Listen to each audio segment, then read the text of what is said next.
Our speaker is Fiona Fraser, the head of the United Nations Human Rights Monitoring Mission in Ukraine. Today I'm going to present some of the findings of our 13th report that covers the period from the 16th of November 2015 to the 15th of February 2016.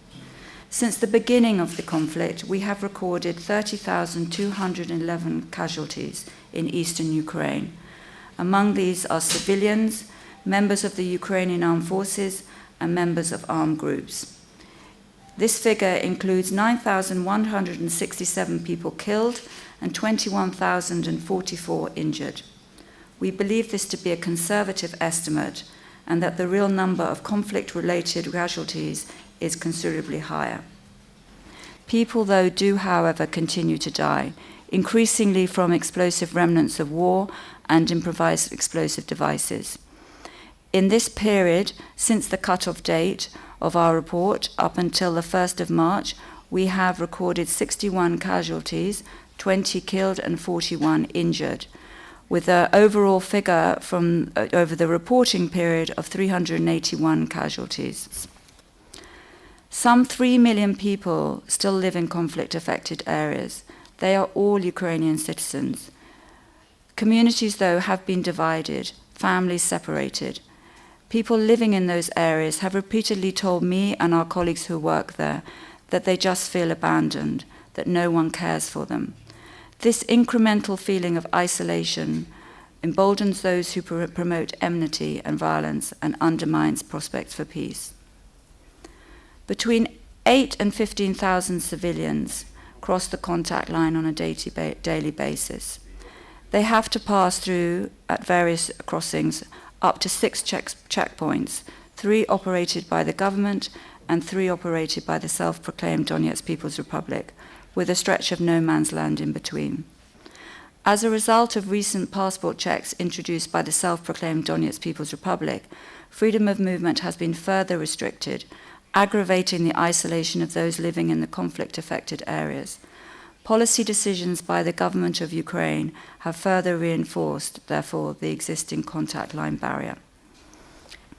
Despite being denied access to the peninsula, Crimea, we have continued to follow closely the situation there in accordance with the UN General Assembly Resolution 68262. The imposition of the citizenship and the legislative framework of the Russian Federation, including penal laws and the resulting administration of justice, has affected human rights in Crimea, especially for ethnic Ukrainians, minority groups, and indigenous peoples such as Crimean Tatars. In a significant and worrying development, on the 15th of February, the prosecutor of Crimea filed a request with the Supreme Court of Crimea to recognize the Mejlis, the self-governing body of the Crimean Tatars, as an extremist organization and to ban its activities. The Office of the High Commissioner for Human Rights seeks access to Crimea in order to ensure the effective fulfillment of its mandate. We also urge that the request to ban the Mejlis is lifted. Crimean News Agency, Irina Sulima, there is a danger now that Crimean Tatars could be eliminated on the occupied territory. They are stating that openly. And today there was an information that there are searches in the houses of Crimean Tatars. How could world community influence? How can they help save them as ethnic group? And how can you influence the decision of the government to pass a law that they are talking about, and how UN is able to get to the territory of Crimea and to control the situation, to monitor it? Please switch on the microphone.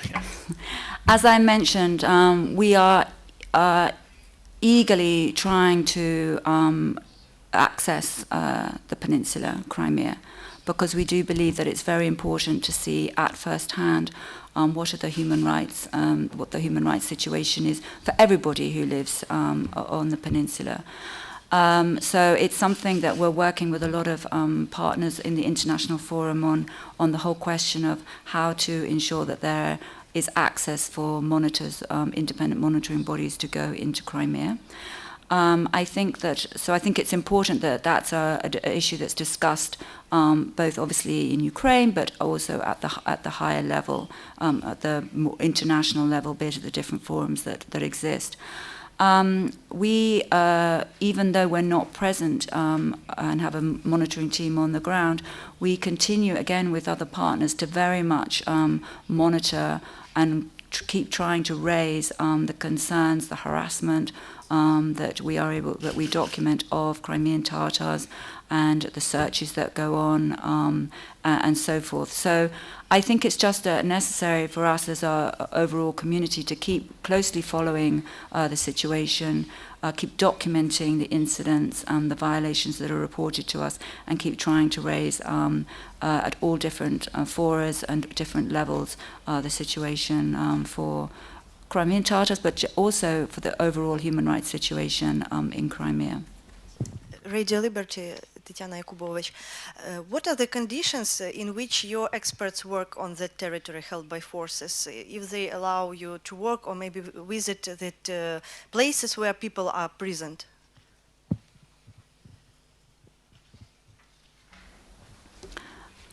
So, as I mentioned, we've had a presence in Donetsk since March 2014. We have a team there that is able to cover the self-proclaimed Donetsk People's Republic as well as the self-proclaimed Lugansk People's Republic.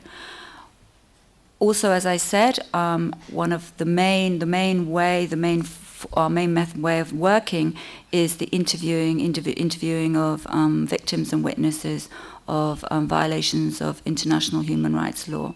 And we do have access to individuals to interview and document and record, therefore, their allegations, their reports of human rights violations. So we are able to work both in Donetsk and Lugansk. The key concern that we have is that we would like to have access to places of detention, because we do feel that the situation and the conditions in places of detention is underreported. So that's something we are still striving for.